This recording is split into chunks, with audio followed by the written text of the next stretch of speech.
In a city where chaos rules, only one man can save humanity from total destruction.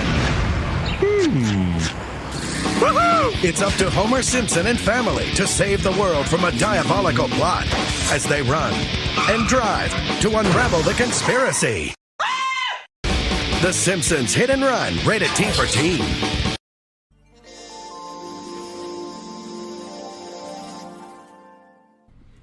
Oh yeah, Simpsons Hit and Run. This is one of my favorite games as a kid, and still, almost 20 years later, I'm still playing this game.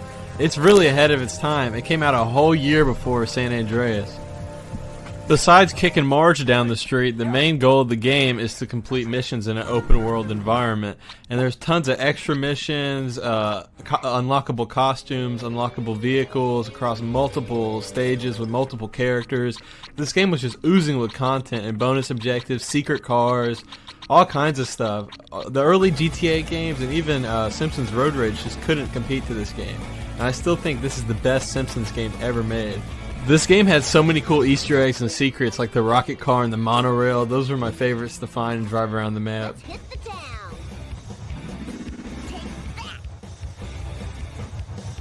This game was doing multiple playable characters way before the GTA games were doing it. I thought that was really cool that you could play as all members of the Simpsons family.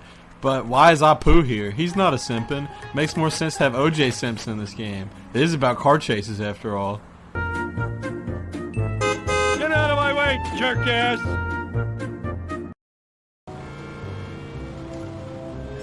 When I was a kid, my parents never let me play the GTA games, but they got me this game instead.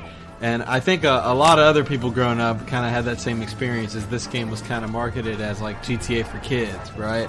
But ironically, I always found it funny that in this game, you know, you can run over little kids, you know, you can hijack short buses and drive them through the graveyard, you can crash cars, you know, into the old folks' home, you can run over elderly people. You know, not even the GTA games went that far. So I always thought it was very funny what they were able to get away with since it was a cartoon. You know, they could push the boundaries a little bit. And that made the sandbox gameplay very unique. You know, that's why this game is so much fun. I keep making God madder and madder.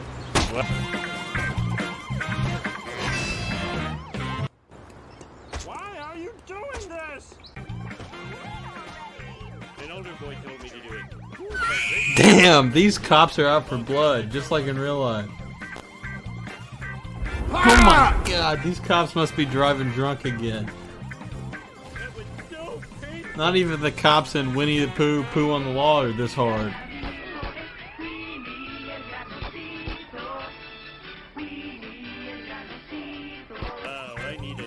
You know, obviously messing around in the sandbox is a lot of fun, but actually my favorite part of this game is the main story.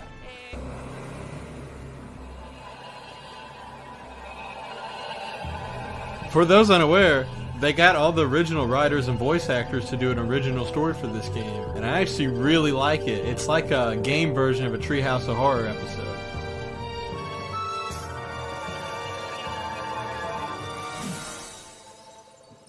In other unexplained news, strange black vans have been appearing all over town. Marge, that black van is spying on us.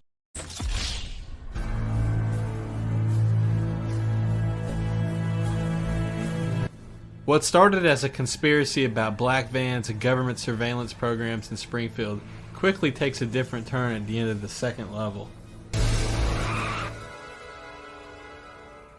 Yes! Everybody do the Bartman!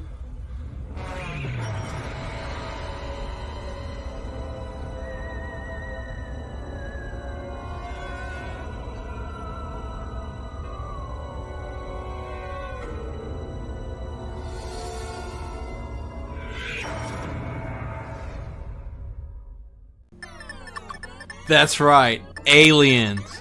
As a kid, aliens were the scariest shit ever. I had nightmares about the Alien episode of Drake and Josh. I'm not even kidding. But I really loved aliens as a kid, even though I was so scared of them. They just had a special place in my mind, you know what I mean? So this was really cool to see in the game. I love the parts with the aliens. It made a really cool twist.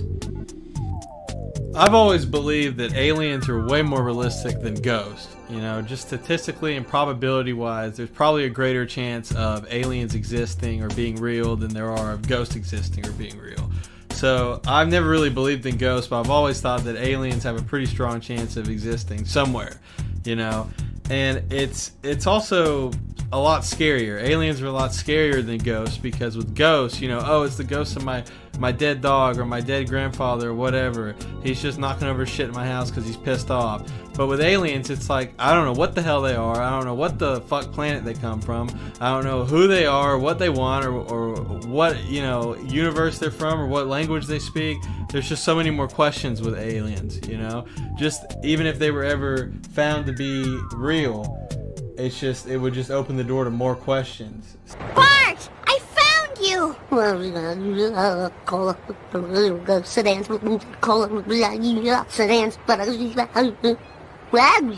what?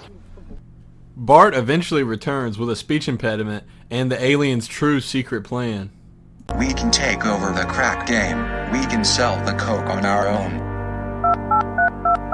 Calling all space niggas. Yo, who the fuck is this? Nigga, please. Just shut the fuck up. I don't know who you are. I don't know where you're calling from. Oh man, that sounds cool! I mean, oh no, I hope their plan fails. The final level is my favorite because it's Halloween themed, and Halloween is my favorite holiday. And they really went all out for this level. I mean, all the NPCs, voices, music, cars, they've all been redone to be Halloween themed. And the atmosphere is just so good. It's very replayable. Like, you can come back every Halloween and replay this, and it has a perfect Halloween, you know, mood to it. It's awesome. Reckless driving is my pet peeve. To wrap up the story, just like in War of the Worlds, the aliens are no match against the coronavirus. That might be the end of the game, but that is not the end of the Simpsons Hit and Run, as this game continues to get support from fans through the unofficial modding group Donut Team. Check out their website donutteam.com and their YouTube channel. Donut Team is a group of fan modders that have breathed new life in this game through great mods such as Road Rage Returns and Donut Mod. Donut Mod is their main mod, which is like a big overhaul reimagining of the campaign. And I like it, but it's not finished yet, so I haven't really got to play it as much. But there's still lots of other fixes and improvements, such as Discord Rich Presence, NVIDIA Highlights, anti-aliasing, and lots of other modern-day optimizations. All gameplay footage you saw in this review was recorded on the PC version with all these enhancements and all the graphic settings turned up. So if this game looked better than what you remembered looking like, this is probably why. So that's about it for Simpsons Hit and Run. If you haven't played this game yet, go check it out. What are you doing? Go play it. And if you have played this game, you know there's only one way to end this review. Yeah! What's the big idea?